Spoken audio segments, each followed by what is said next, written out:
Welcome to another edition of Beards Without Borders. I'm calling this the Humility Edition.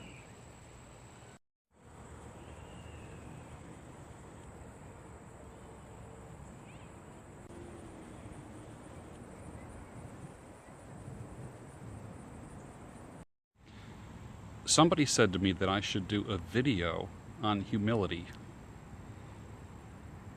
And the joke has always been about arrogant people who have written the book called Humility and How I Attained It.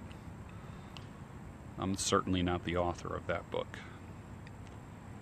So let's talk about humility just a little bit. I'm filming this, videotaping this segment on the ground. I'm laying in grass right here, flat on my back. Can't get any lower than this. Actually, you can. And that would be if this was dug up into a rectangular hole and your body was placed in it. And they put the dirt over it and put a tombstone with one little line that defines your life. That's the only way you get lower. So I thought I would record this, especially this topic, laying flat on my back, looking up, because that's where I've been in my life. You can't put on your to-do list humility.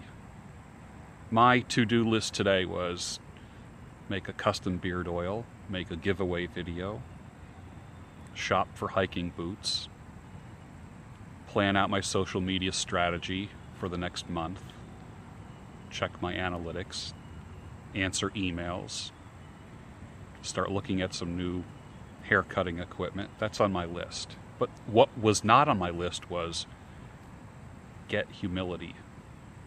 Humility comes from knowing how quick life can be snatched from you,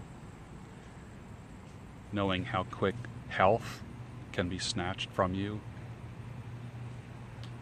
So what I'm challenging you to do is to take a look at your failures and not focus on them. But what I want you to do is take a look at the areas in your life where you have fallen short.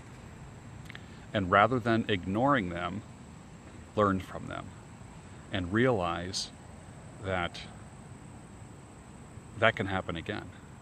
You're not always going to make perfect decisions. My humility has come from making tons of mistakes.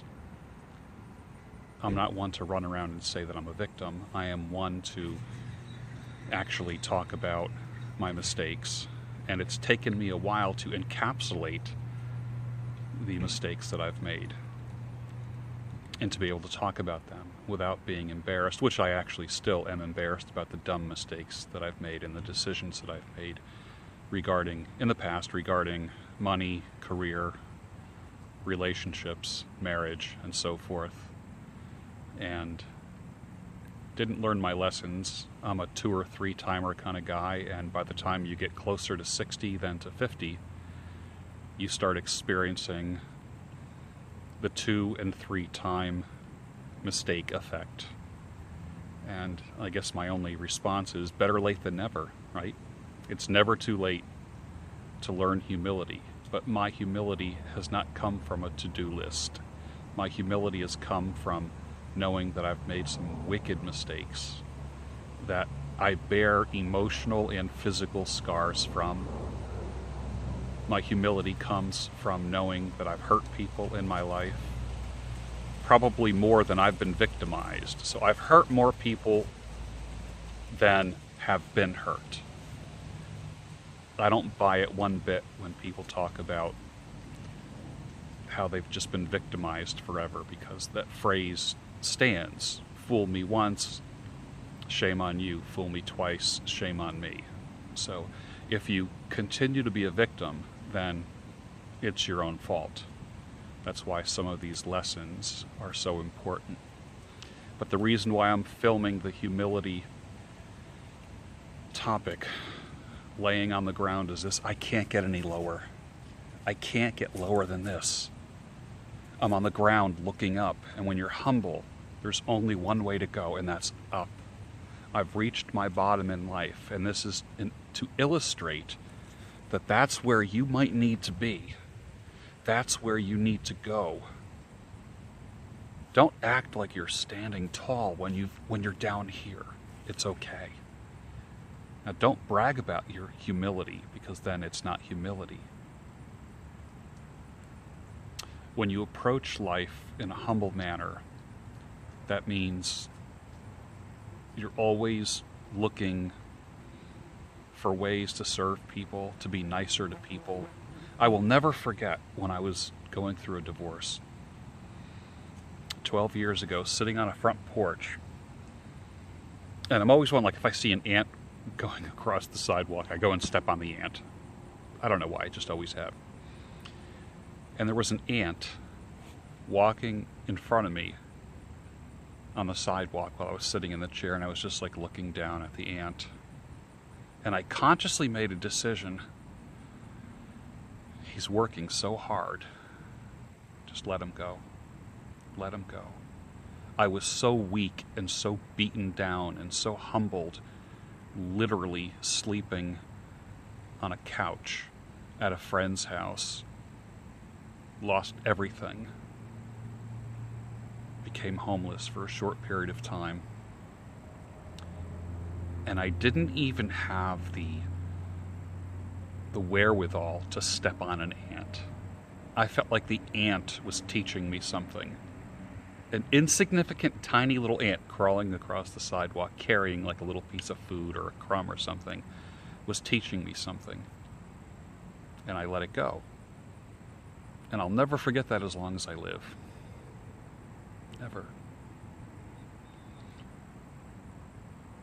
Only until I learned how to encapsulate my story, tell my story without too much embarrassment.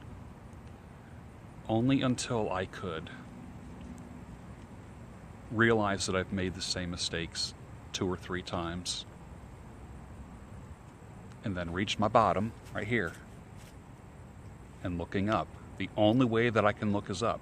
The next step is in the ground. I thought that I was crazy at one point. I thought I was criminal at one point. And then, as they say in the 12-step groups, which I'm not a huge fan of, but I am a fan of some of the wisdom in them, is that alcoholism can lead to the mental hospital, jail, or the grave.